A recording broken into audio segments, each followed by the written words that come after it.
Hello everyone, I'm sat in amongst the Christmas disarray to bring you another kind of vinyl update video. I've gotten one more album over the last couple of days in through the post. I'm hoping Royal Mail's starting to get its act together a bit after the strikes, but we'll just have to see. So yeah, I'll be talking about that one as well. But before we get into that, what we've got playing in the background is this one, which I have already taken out of its case because I knew for a fine fact you would not be able to see that with the jewel case on. This is Norwegian kind of blackened death metal unit Obliteration with their fourth full-length album Cenotaph Obscure. Yeah, so this one, if you're unfamiliar with it, it's quite like thinly produced death metal. None of this like chunky stuff that we're used to with the modern kind of death metal. Lots of like high register sort of stuff, so the lead guitars kind of run the show. It's very like fiddly and really quite technical, but the riffs don't half make you want to scrunch your face up as you're listening to them. Really infectious stuff. Yeah, the vocals as well themselves are kind of, they go between kind of demented yells and really high, like shrieked howls, which make him sound absolutely insane. It doesn't sound like this guy's having a very good time at all. But that's how I like my vocals, ideally, if I could pick. So yeah, if you like your kind of unhinged vocals, this one is definitely going to be up your street. Yeah, so great stuff. Check it out. Obliteration with Cenotaph Obscure. Okay, so the first one I'm going to be talking about is my newest arrival. And it's not kind of the typical stuff that I'll be showing on this channel in general. No metal involved at all here, apart from perhaps some of the sound effects. The album that I'm talking about is Dan Wool's soundtrack for for Phil Tippet's 30 years in the making stop motion horror film Mad God. So yeah, if you haven't seen the film, I can best describe it as a kind of descent into your darkest nightmares. As I say, it's all stop motion, so it's all done by hand. The animations are super cool. So even though I didn't really know what was going on, it's a pretty ambiguous film. The visuals and kind of animations are stunning to watch. Just the amount of time and effort that must have taken, and skill, it's incredibly intricate. There's so much detail. Yeah, it must have taken them so long, and as I say, it took them 30 years kind of on and off, so yeah, no joke. But yeah, the music itself, it's kind of mostly ambient sort of stuff, lots of like weird sound effects. Again, if you've seen the film, you'll see why. There's absolutely tons of weird and wacky creatures doing pretty disgusting stuff. There's like T-Rexes with human breasts and God knows what. I can't even, I don't even know how it came into Phil Tippett's head to make some of this stuff, but it's so cool. If you like your kind of grossness in your horror films, then this one will be for you. Yeah, there's acoustics as well, so there's a few acoustic guitar moments which are really nice. A lot of like slower paced stuff. It's really, really atmospheric, and it fits the film perfectly. It like builds tension up, getting you ready for the like assassin's downfall, which is this character in the middle with his torch. Yeah, so really cool stuff. This one was put out through Waxwork Records, who do a lot of horror soundtracks, and I was really hoping they would pick this one up, and they did, and did a great job with it. So yeah, that's the front cover. It's got a few of the monsters kind of on it. There's the two, whatever they are, hitting each other with whatever they are, that you see kind of towards the end of the film. That's the kind of creepy doctor, I believe. Yeah, awesome stuff, really nice presentation, really kind of old school feel, and the Phil Tippett font looks like something out of the 80s, really nice. Back cover, we've got the nurse holding the disgusting baby. Yeah, not much else to say about that. Watch the film, otherwise the context will not be kind of there for you. So yeah, track list in there. Each track's really quite long because it's got to fit each sort of scene, and each scene goes on for a little while. So yeah, you've got like 10-minute plus tracks on this thing. Inside, you've got the sort of big Colosseum tower looking thing from the beginning, and I believe it appears at the end of the film as well. Really nice. And the discs themselves come on this beautiful, I'll get on the other side, beautiful sort of red with blue and white splatter, which looks absolutely gorgeous. 180 gram vinyl as well, which I always appreciate. The sound quality is excellent. So yeah, really great stuff.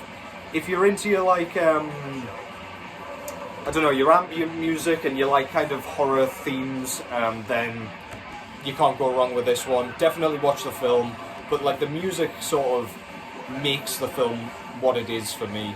Without this score from Dan Wool, it wouldn't be nearly as good, because as I say, because of its ambiguity, it's such a weird film with no real kind of storyline or purpose, to be fair, other than to gross you out. So yeah, that's Mad God by Dan Wool. Go check this out and the film. Awesome stuff, and give Waxwork Records some support as well, because they're doing a killer job at the minute. Check it out. From something relatively obscure to something that everybody knows, and everybody I assume who's checking this channel out knows already. These guys have been on just an upwards trajectory for the last couple of years. Their last kind of 3 releases have really put them on the map for death metal, and in this case, black metal. This is Worm, with their 2022 EP entitled Bluenothing. This was released through 20 Bucks Spin. Yeah, so this thing, if you're not familiar with Worm, first of all, they play like that kind of sparse, almost spacey, cavernous death doom, a la bands like sort of Spectral Voice, Disembowelment, that sort of vibe. Like sparse lead guitars kind of twinkle around the kind of atmosphere of this record, and it creates like a really like uneasy feeling throughout.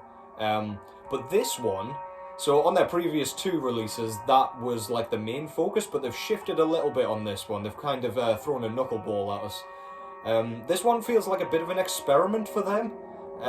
It seems like they've just decided, let's throw in a lot of outer influences that interest us, and we'll see if people still dig it. So they've kind of snuck in a little bit of the Death Doom stuff still, but that's not the main focus. I would be inclined to call this more of a symphonic black metal record.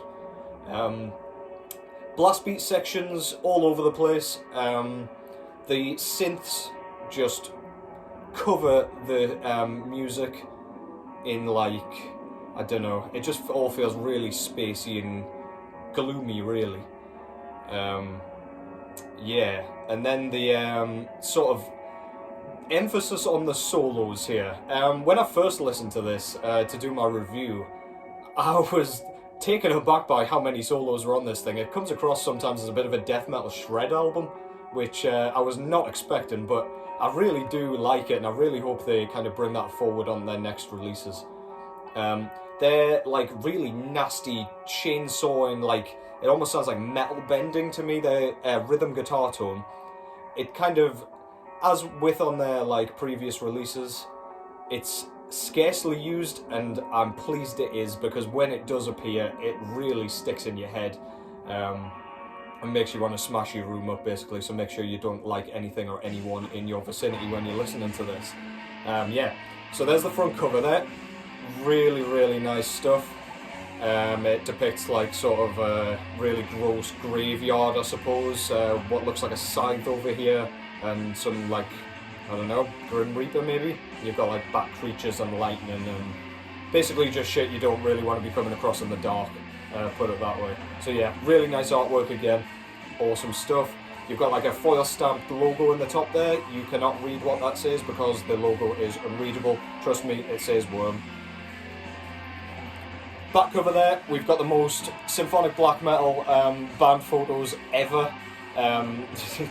Without even kind of listening to the music, you can tell what you're going to get here with that. But yeah, it's like Starry Sky, and you've got the album title up top there. Really nice, 20 bucks spin, released this one as I said before. Always doing a great job presentation wise. And the vinyl itself, it comes on this like really nice sort of blue with a lighter blue merge with like purple splatter. Yeah, looks beautiful and goes beautifully yet again with the artwork. So yeah, if you like your kind of modern Death Doom, this one's going to be for you, and they incorporate like some different elements in there. They're doing something a bit different, which I really appreciate. Really curious to see what they do on the next one. As I say, I hope they kind of bring this sound forward and continue with it, but yeah, regardless, I will dig it. Check them out if you haven't already. You must have been living under a rock if you haven't heard of these guys, but it's better late than never, so go check them out. This is Worm with Bluenothing, out on 20 bucks spin. Brilliant stuff. Check it out. The next band I'm going to be talking about here is a band that doesn't get enough recognition for my liking. Mainly because of their better known sister project. It's understandable because both projects are absolutely ferocious, so I suppose either or, if you're going to check one of them out, at least you're checking one of them out. But yeah, the band I'm talking about is Kriegsmaschine with Apocalypticists. This came out in 2018 originally through No Solace Records. Yeah, so this project is comprised of members of Mgwa, the melodic black metal band, and I believe the guitarist of Hate plays on this one as well, the black death metal band. But yeah, this album sounds like it was written to allow Darkside, the drummer, to show off every weapon in his arsenal. It sounds like there's more than one drummer playing the drums at once, or one octopus. And honestly, it is unbelievable the amount of kind of usage he gets out of every single little component of his drum kit. He uses ride cymbal bells all across his kit. It sounds like he's got about 6 of them, but I'm pretty sure he only uses like 2 of the small ones. He's just able to use like accenting and things like that to his advantage, and it makes it sound so busy. Not a single moment is wasted on this thing, and it is mainly down to the drums. There's a really cool like splash drum section on Residual Blight. It kind of appears towards the beginning and then it transitions back into it a little bit later. You think just as you're listening to it, this is just a cool fill, and I use the word just loosely.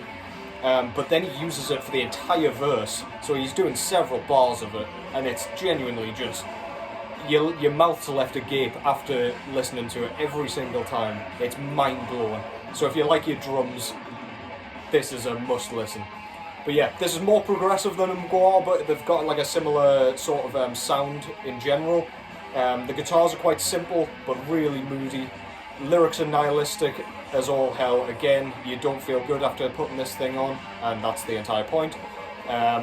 M's vocals, super monotonous again, and he uses those like yells of kind of desperation and hopelessness as well, just to kind of get his miserable point across a bit better. So yeah, anyway. Album cover shows like a silhouetted guy with his hand up in the air. I don't know if that symbolises something to do with nihilism or what, but yeah, looks very cool. I like the kind of washed out, kind of almost colourless artwork that they use. It's really nice, fits the music perfectly.